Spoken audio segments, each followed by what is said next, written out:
L'Égypte se prépare à punir tout policier reconnu coupable d'abus. Le président égyptien Abdel Fattah al-Sisi a demandé à son ministère de l'Intérieur de durcir les sanctions à l'encontre de ces policiers. La proposition de loi sera présentée au Parlement. L'annonce intervient alors que des manifestants se sont rassemblés au Caire après qu'un homme a été abattu par la police. Il existe deux types de policiers en Égypte, ceux qui sont diplômés de l'académie de police et les cadets.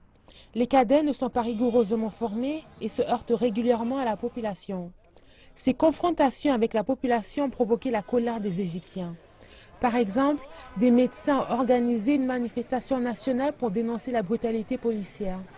Jeudi dernier, une centaine de manifestants se sont réunis après qu'un cadet de la police a abattu un homme. Les cadets de la police ont été exemptés de comparution devant un tribunal militaire. Le tribunal militaire fut remplacé par des cours martiales disciplinaires qui ont eu un impact important sur le comportement de certains cadets de la police après la révolution de janvier. Il existe toujours des punitions qui pourraient les suspendre de leurs fonctions. Le président Abdel Fattah al-Sisi a répondu aux exigences populaires. Il a demandé au ministère de l'Intérieur de modifier une loi pour durcir les sanctions à l'encontre des policiers dans un délai de 15 jours. Il y a près de 6 bureaux officiels au ministère qui surveillent et punissent les policiers. Et cela inclut le bureau de la sécurité nationale, le bureau de la gestion de la police pour chaque gouvernorat, ainsi que la direction générale de la sécurité.